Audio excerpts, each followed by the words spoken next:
Hi, everyone. I'm Brooke, and I wanted to talk to you today about creating your story. Before we go into creating your story, I wanted to talk to you about a little saying that is stats sell, stories sell. And what that means is that when you are going in and you are teaching to a group of people, you can be spewing a bunch of information, a bunch of stats, a bunch of statistics, you can be reading off studies, but really that doesn't make a connection. When people make a purchase, it's because people buy on feeling. People make purchases on the emotion. People make purchases on their experience, not because you spewed off a bunch of statistics. So keep that in mind when you are creating your story. You want to make that connection with your audience. But before you can make that connection, you need to know your audience. You are going to deliver your story differently depending on who your audience is. So what I mean by that is if you are doing a class for a bunch of breastfeeding moms, that is going to be way different than if you are doing a class for a bunch of military dudes. So for instance, if I'm giving a class to a bunch of breastfeeding moms, I'm going to be a little bit more reserved. I'm going to bring my energy in. I'm going to slow down how I talk. I'm going to be a little bit more quiet. I might even sit on the floor just so I'm not invading space or coming across too abrasive or anything like that. So I'm going to really just bring my energy down and bring it in. Another thing to watch is your body language. So if you're giving a class to a bunch of military dudes, you're probably going to posture a little bit different. You're going to be a little bit more authoritative. You're going to be more assertive. You're probably going to be more pointed. You might be a little bit more jovial. You might be giving them a little bit more sass. But I'm giving you these examples because it's really, really important to know your audience, because if you know your audience, you can make that connection. When you make that connection, people are more apt to purchase from you. Okay, so in your essential training manual on page 14, this is how you create your story. So one thing to also keep in mind is that you have under 2 minutes to make a powerful impression of who and what you are. So the first step is telling and talking about your background.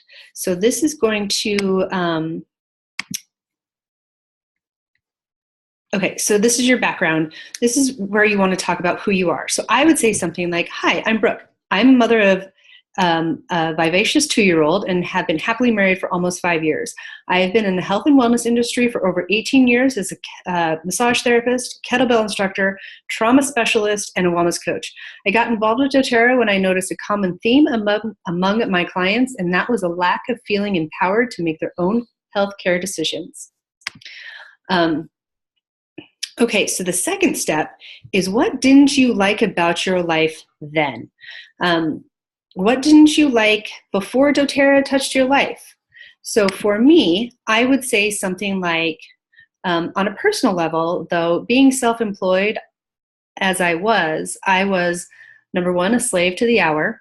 I only got paid when I worked one-on-one with a client, when they showed up. I have an income limitation because I could only treat one person at a time, and there is only so much that I could charge for services that I offer. But not only that, my husband was my long-term retirement plan, and no spouse should ever count on their spouse as a retirement plan. Things happen. So what I'm doing right here in this portion, I'm painting a picture. And I kind of tied it back to not only empowering my clients, but I'm also giving that indication that I'm empowering myself, which if somebody can connect to that feeling of me taking control and being empowered, they're more likely to work with me if they're feeling that lack of empowerment, because they want to connect to that. Okay, so the next step is, how has doTERRA become your solution? So you're going to give just some examples from your life. How has it made you healthier? Has it given you more financial freedom? Anything like that. So for me, how has doTERRA become part of my solution? I would answer this portion as, I didn't think I'd ever be part of a network marketing company, but what I found is that not only do I have the tools that I can teach people to use and feel empowered to make their own healthcare decisions, but I also have the means to not only support myself, but also replace my husband's income. Okay, and then the last step is, how do you feel about your future? This is the part where you want to cast your vision. What are you excited about? What is firing you up? So for me, I would say the health and wellness of my family, my clients, and the greater community is of great importance to me.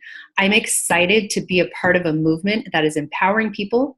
We are changing the way medicine is practiced and administered, and I'm making a better world for my child just by sharing my love of natural remedies. Okay, so there you have it. You want to put all 4 of these sections together, practice them in front of the mirror, practice them with your partner, practice them with your mentor or a sideline, but make sure you're practicing poised. And then also do it in different postures, different energy levels, so you know when you go into a group of breastfeeding moms or a bunch of military dudes that you are dialed in, but you can match their energy and match their body language, because the sale is going to come when you connect them to your story. Right, I hope that was helpful.